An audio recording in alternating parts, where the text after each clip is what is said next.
প্রিয় দর্শক, আসসালামু আলাইকুম। 3 নেক্সাস মিডিয়া থেকে হানিফ রাজা আবারও সবাইকে স্বাগত জানাচ্ছি। এই দেশে কোনো মৃত্যুই সমর্থনযোগ্য নয়, কোনো হত্যাই সমর্থনযোগ্য নয়। সেটা হোক হাদি, সেটা হোক দীপু। কিন্তু আজ প্রশ্নটা হত্যা নয় প্রিয় দর্শক, প্রশ্নটা হলো রাষ্ট্রের যে ভূমিকা, রাষ্ট্র যে দ্বিচারিতার ভূমিকা অবলম্বন করে সেটা নিয়ে আমরা কথা বলবো। একজন যখন আক্রান্ত হলো, তাকে এয়ার অ্যাম্বুলেন্স করে সিঙ্গাপুর প্রেরণ করা হলো। আর যখন দীপু আক্রান্ত হলো, তখন রাষ্ট্র নীরব থাকলো। একটা মানুষকে আইন শৃঙ্খলা রক্ষা বাহিনী জনতার হাতে তুলে দিলেন, জনতা তাকে পিটিয়ে মারলেন, আগুনে পুড়লেন, এরপরে গাছের সাথে ঝুলিয়ে রাখলেন। এ কি রাষ্ট্রের ভূমিকা? প্রিয় দর্শক, হাদি যখন আক্রান্ত হলেন, সাথে সাথে রাষ্ট্র তার ভূমিকা পালন করলেন। তাকে রাষ্ট্রের সর্বোচ্চ চিকিৎসা ব্যবস্থা করলেন এবং সর্বশেষ তাকে সিঙ্গাপুরে প্রেরণ করলেন। কিন্তু দীপু কি দেশের নাগরিক নয়? তাকে কেন রাষ্ট্র কেন নিরাপত্তা দিতে ব্যর্থ হলো? তখন রাষ্ট্রের বিবেক কোথায় ছিল? আইন শৃঙ্খলা রক্ষা বাহিনী কোথায় ছিল? দীপুকে পুড়িয়ে মারা হলো, কোনো সুরক্ষা নেই, কোনো প্রতিরোধ নেই, নেই কোনো রাষ্ট্রীয় উদ্বেগ। এই রাষ্ট্র কি শুধু বিশেষ মানুষদের জন্য, শুধু কিছু বিপ্লবীদের জন্য, শুধু কি কিছু সুযোগ সন্ধানী মানুষের জন্য, শুধু শুধু রাষ্ট্রবিরোধী যারা কর্মকাণ্ডে নিয়োজিত, যাদেরকে বিপ্লবী হিসেবে দাবি করে তাদের জন্য? আমরা আবারও পরিষ্কার করে বলছি, আমরা কোনো হত্যাকাণ্ডকে সমর্থন করি না, সেটা হাদি হোক, সেটা দীপি হোক। আমরা আমাদের হাদির পরিবারের প্রতি সহানুভূতিশীল। আমরা জানি একটা মানুষকে যখন হত্যা করা বা একটা মানুষ যখন হত্যাকাণ্ডের শিকার হয়, সেই পরিবার কিসের মধ্যে দিয়ে যায়, তাদের যে অনুভূতি সেটা ভাষায় প্রকাশ করার মতো না। কিন্তু আমাদের প্রশ্ন করতে হবে, বা প্রশ্ন করা অপরাধ নয় যে মিস্টার হাদি দেশের জন্য কি অবদান রেখেছেন। মিস্টার হাদির আপনারা যদি তার ভাষা দেখেন, তার ভাষা ছিল অশালীন, তার ভাষা ছিল বিদ্বেষপূর্ণ, এবং তার প্রত্যেকটা কথা সহিংস থেকে উস্কে দিত। He was abusive, he promote the hatred, he create the division in the society. যে ব্যক্তি সমাজে বিদ্বেষ সৃষ্টি করে, হিংসাকে উদ্রে দেয়, সহিংসতাকে উস্কে দেয়, সে কখনো একজন সভ্য নাগরিক হিসাবে দাবি করতে পারে না। যে ব্যক্তি সমাজে এই সহিংসতাকে উস্কে দেয়, মবকে উস্কে দেয়, ঘৃণাকে উস্কে দেয়, বিদ্বেষপূর্ণ বক্তব্য দিয়ে সমাজে অশান্তি সৃষ্টি করে, যে ব্যক্তি সমাজে আগুন লাগায়, সে একদিন সে আগুনে পুড়বে। এটা কোনো সমর্থন নয়, এটা হলো নির্মম বাস্তবতা। আপনি যে আগুন লাগাবেন, সে আগুন শুধু আপনার যে নেইবার আছে তাদেরকে ধ্বংস করবে না, সে আগুন আপনাকেও ধ্বংস করবে। এবং এই হাদির ব্যাপারে সেটাই হয়েছে। প্রিয় দর্শক, ধরা যাক দীপু সাহা অপরাধ করেছে, সে ধর্মকে অবমাননা করেছে, যদিও সেটা বিশ্বাসযোগ্য নয়। কিন্তু প্রশ্ন একটাই, তাকে হত্যা করার অধিকার এই তৌহিদি জনতাকে কে দিয়েছে? ইসলাম কি কখনো হত্যাকে সমর্থন করে? কখনোই না। ইসলামে আছে মানবতা, ইসলামে আছে আইন, ইসলামে আছে বিচার। ইসলামে যা নেই তা হলো জ্বালিয়ে পুড়িয়ে মারার অনুমতি, গণপিটুনি বা মব ভায়োলেন্স। যারা ইসলামের নামে হত্যা করছে, মব ভায়োলেন্স করতেছে, মানুষের বাড়িঘর জ্বালিয়ে দিচ্ছে, এরা ইসলাম নয়, এরা ইসলামকে ব্যবহার করছে এবং এই দেশে বর্বরতাকে দিন দিন আরও তীব্র আকারে নিয়ে যাচ্ছে। এবং এই বর্বরতা আমাদেরকে একটি কঠোর বার্তা দেয়। সেই বার্তা হলো, আমরা কি মধ্যযুগীয় বর্বরতার দিকে ধাবিত হচ্ছি বাংলাদেশ? প্রিয় দর্শক, সবচেয়ে ঘৃণ্য এবং বেদনাদায়ক বিষয় হলো ওসমান গনি, যিনি হাদি নামে আবির্ভূত হয়েছেন, যাকে অনেকেই বিপ্লবী বলে সমাজে প্রতিষ্ঠা করেছেন এবং রাষ্ট্রের সর্বোচ্চ অধিকার ভোগ করছেন, তিনি কাজী নজরুল ইসলামের পাশে তাকে সমাহিত করা হয়েছে বা কবর দেওয়া হয়েছে। এটা কি?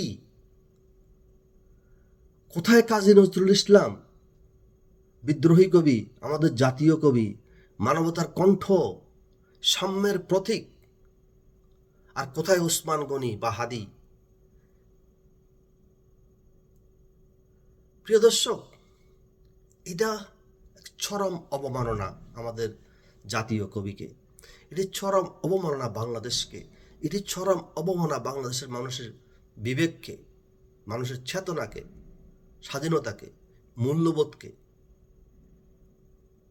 প্রিয় দর্শক, একবার ভাবুন তো, এর পরে বাংলাদেশের নজরুলের যে পরিবার, তারা কি অনুভব করছে? বাংলা যারা বিবেক বা মানুষ, তারা সাম্যের কথা বলে, গণতন্ত্রের কথা বলে, তাদের অনুভূতিটা কি? জাতি হিসেবে আমাদের লজ্জা পাওয়া উচিত। আমাদের কি লজ্জা, শরম, হায়া সবকিছু বিলীন হয়ে গিয়েছে সমাজ থেকে? কেন তাকে কাজী নজরুল ইসলামের পাশে সমাহিত করা হলো? কি অধিকার, কোন অধিকার বলে রাষ্ট্র এই কাজটা করলো? কি অবদান তার এই বাংলাদেশের জন্য? কুকুর সবসময় কুকুরই থাকে, সিংহের মুখোশ পরলেই কুকুর সিংহ হতে পারে না। প্রিয় দর্শক, হাদি কখনোই নজরুলের সমকক্ষ হতে পারে না। প্রিয় দর্শক, আজ বাংলাদেশ যারা চালাচ্ছে কিছু অশুভ শক্তি, তারা নির্বাচন চায় না, কারণ নির্বাচন হলেই ক্ষমতা চলে যাবে। তখন আর জুলাই যোদ্ধা, জুলাই বিপ্লব, লাল স্বাধীনতা, ইনকিলাব, এসব ভাওতাবাজের বাজার আর থাকবে না। আজ কেন হাদি, জুলাই যোদ্ধা, এনসিপি, বিএনপি, জামাত নেতারা রাষ্ট্রের সর্বোচ্চ সুবিধা ভোগ করতেছে? প্রিয় দর্শক, যদি নির্বাচন না করে ক্ষমতাকে প্রলম্বিত করে রাষ্ট্রের সর্বোচ্চ নিরাপত্তা ব্যবস্থা ভোগ করা যায়, তাহলে কেন নির্বাচন দিবে তারা? আপনারা দেখেছেন, এনসিপি নেতারা বিদেশে যায় রাষ্ট্রীয় খরচে, জামাতের নেতারা বিদেশে যায় রাষ্ট্রীয় খরচে, বিএনপি নেতারা বিদেশে যায় রাষ্ট্রীয় খরচে। খালেদা জিয়ার জন্য এনএসএফ এর সর্বোচ্চ নিরাপত্তা ব্যবস্থা নিশ্চিত করা হয়। তারেক জিয়ার জন্য রাষ্ট্রীয় প্রোটোকলের ব্যবস্থা করা হয়, তাকে ট্রাভেল ডকুমেন্ট ব্যবস্থা করা হয়। এই হলো বাংলাদেশের বর্তমান অবস্থা। আর সাধারণ মানুষ, তাদের কোনো অধিকার নেই। বাংলাদেশের শুধু বিএনপি, এনসিপি, জামাতির আর কোনো পার্টিকে নেই, তাদের কোনো অধিকার নেই, তাদের কোনো সুযোগ সুবিধা নেই। তারা কি জারজ? তারা কি অবৈধ? আজকে সাধারণ মানুষ বাংলাদেশে, তারা শুধু খুন হয়, নির্যাতিত হয়, নিপীড়িত হয়, তাদের কোনো অধিকার নেই। আমরা কি এরকম বাংলাদেশ চেয়েছিলাম? একই জুলাই বিপ্লবের পরিণাম ফল? এটা কি বিপ্লবের পরিণাম ফল? আজকে যত্রতত্র তৌহিদি জনতার নামে মানুষকে আগুনে পুড়িয়ে জ্বালিয়ে দেওয়া হয়। পৃথিবীর কোনো সভ্য দেশে কোনো মানুষকে আগুনে জ্বালিয়ে পুড়ে দেওয়ার নজির নেই, যেটা বাংলাদেশে নজির স্থাপন করেছেন। এরা তালিবানের চেয়েও নিকৃষ্ট বর্তমানে যে রাষ্ট্রীয় ক্ষমতা রয়েছে বা যারা রাষ্ট্র চালাচ্ছে। আমরা চাই হাদির হত্যার নিরপেক্ষ তদন্ত, not like a kangaroo courts what happened, the international, the court. প্রিয় দর্শক, when I talk about the neutral investigation, I mean it.